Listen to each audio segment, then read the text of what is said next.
Alright, so a bunch of people have been asking for me to do another review on the mouse I've been using lately, which is the Roccat Kone Pure Ultra. This mouse I've been using for the past 2 months, I think, and I have some thoughts on it.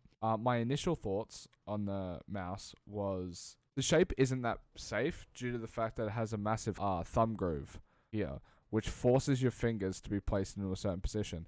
Now, this thumb groove might not seem like that big of an issue because there's mice like the EC2 and stuff like that have a thumb groove. You might be like, that's fine. It being ergonomic isn't actually the issue. It having a thumb groove isn't actually the issue. It's the fact if you go to the bottom, that's where it flares out. So, you would naturally put your finger in here, right? But I put my fingers onto the mouse mat to get better stopping power. And this flare here, nice one, phone. This flare here pushes out and makes it really hard to grip when I want my thumb touching the mouse mat, which forces my finger to move up. See this ridge? My finger sits here, and this makes it quite a bit different of a mouse grip. Now, it might not seem like much because your finger, moving a few millimeters on the side doesn't seem like it will do much, right? But the difference between here, which is where the sensor is, and up here is quite large.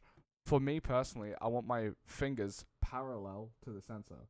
I want them right next to the sensor.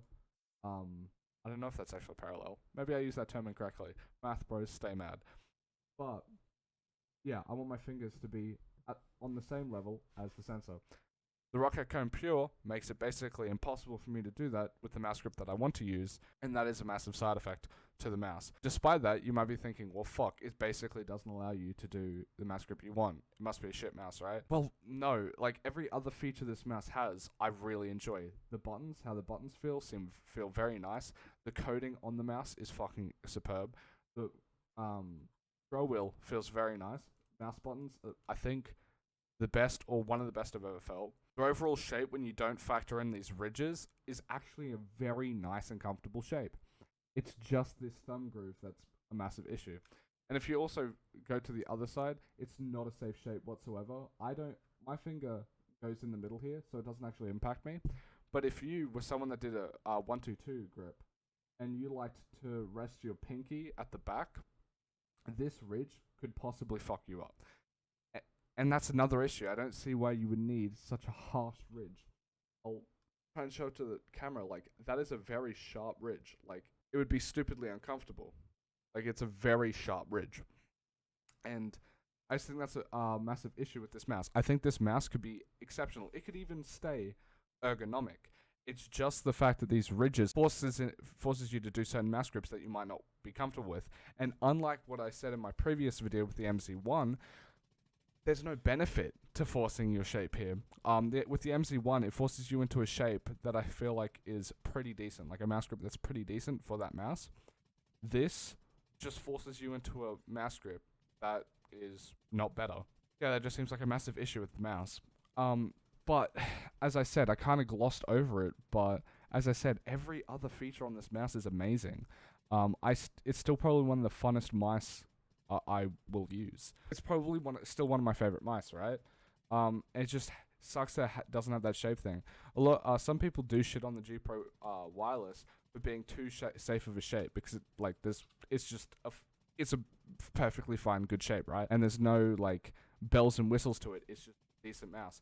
And what I've found is using this mouse has given me an extra appreciation for the G Pro wireless because it doesn't have these ridges. I'm allowed to hold the G Pro wireless however I want. And I'm usually someone that likes to use smaller mice. My main mouse was the G305, and honestly, after using the Kone Pure Ultra, I feel like my next main mouse will just be a Superlight because I think I like a slightly bigger mouse than the G305. Despite the fact that my best clips, my best aim has come from the G305 itself. But yeah, it's made me appreciate a tiny bit larger mice than the G305, but it just has the very glaring flaws of the thumb groove being so intrusive and shape just being unsafe. If they got rid of this, I feel like the Kone Pure, that version of the Kone Pure that I would suggest, would literally be my main mouse. I love this mouse. It's just the shape yeah, it's just the shape that kind of screws it.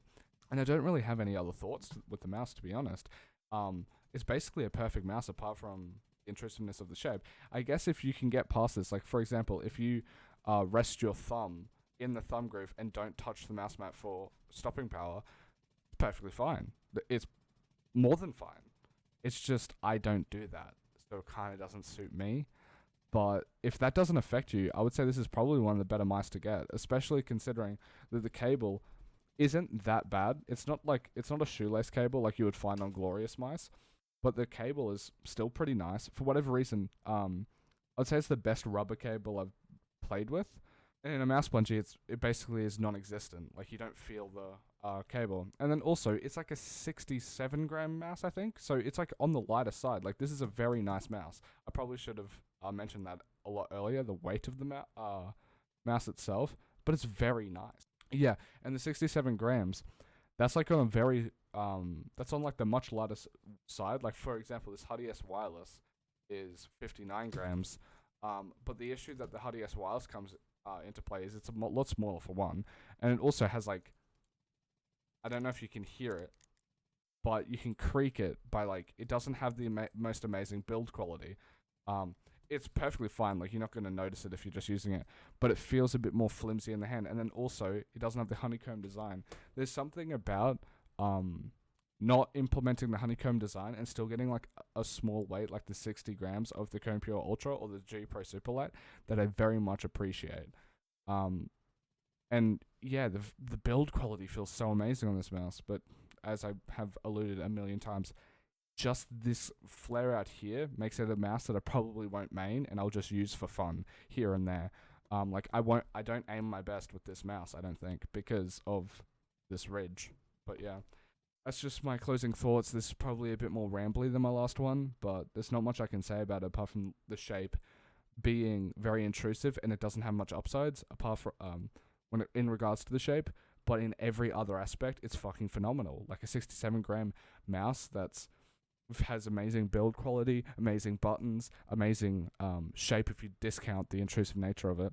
The mouse wheel is amazing, and the coding feels very good. It's an all-around really good mouse. It's just, it has one very glaring flaw. Yeah. Thank you for listening. I'll see you tomorrow.